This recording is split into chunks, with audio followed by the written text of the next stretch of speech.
Johnson, as we all know, was a very corrupt president. Yeah. Very capable of doing evil deeds, don't you think?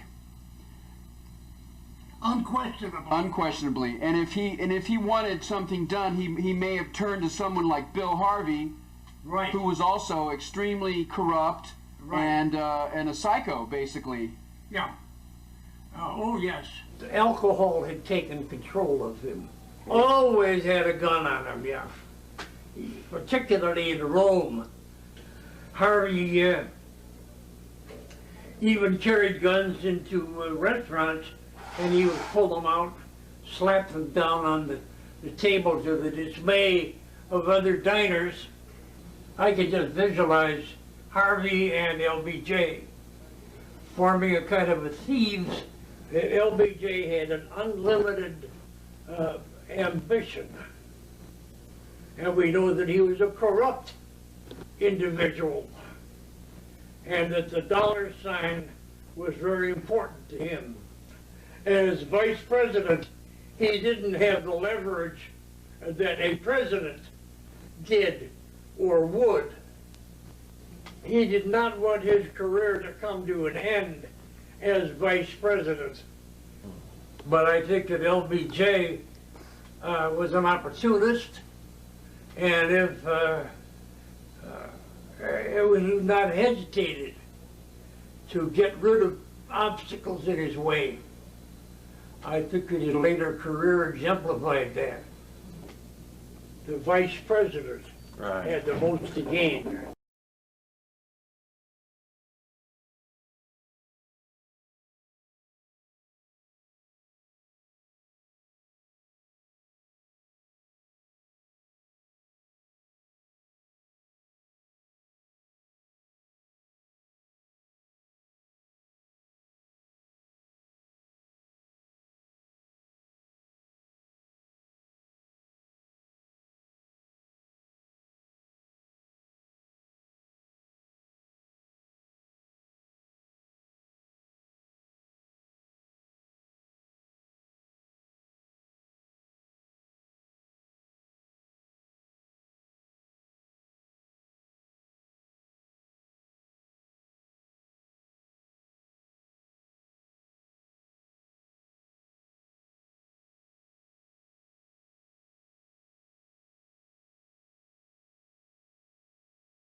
There was a flash of light,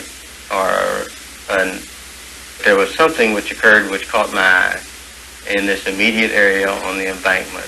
At this time, I could not identify it other than there was some unusual occurrence, a flash of light or smoke or something which caused me to feel like something out of the ordinary had occurred there. In reading your testimony, Mr. Bowers, it appears that just as you were about to make that statement, you were interrupted in the middle of the sentence by the commission counsel, who then went into another area. Well, that's correct. I was there only to tell them what they asked, and so that when they seemed to want to cut off the conversation, I felt like that was, as far as I was concerned, that was the end of it. Mr. Bowers, how many shots did you hear? There were 3 shots, and these were spaced with 1 shot, then a pause, and then 2 shots in very close order, such as perhaps almost on top of each other, while there was some pause between the first and the second shots. Did you tell that to the Dallas police?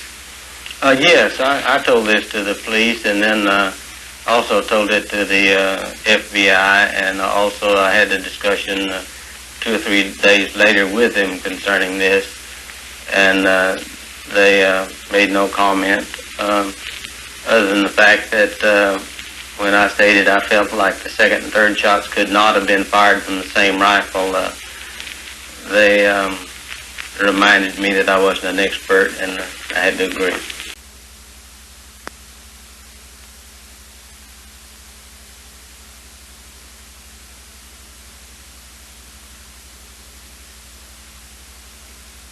Rochelle says Lee Bowers was afraid to tell all he witnessed during the assassination.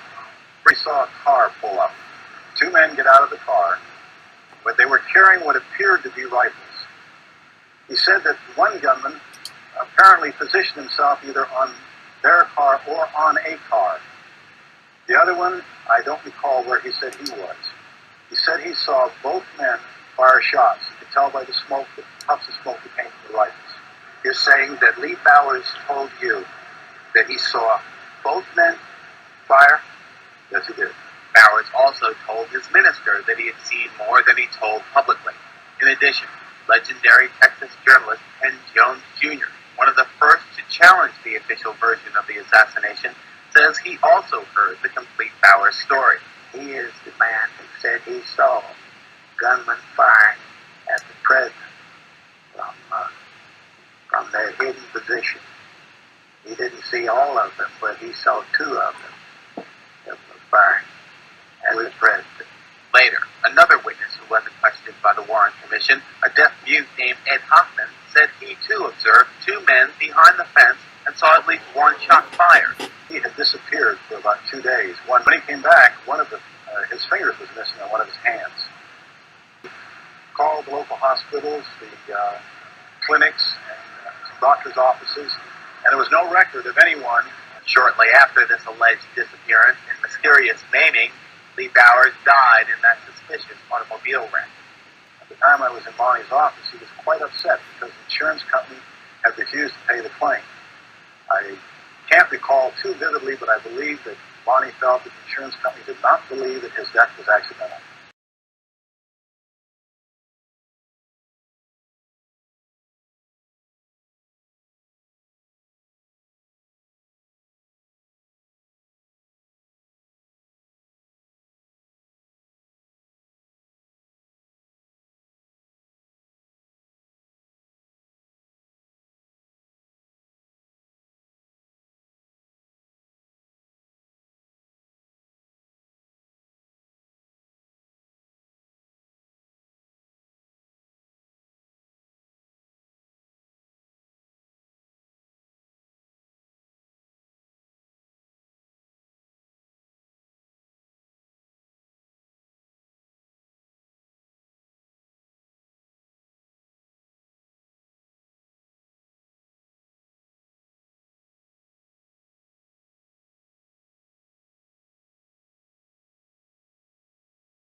Thank you.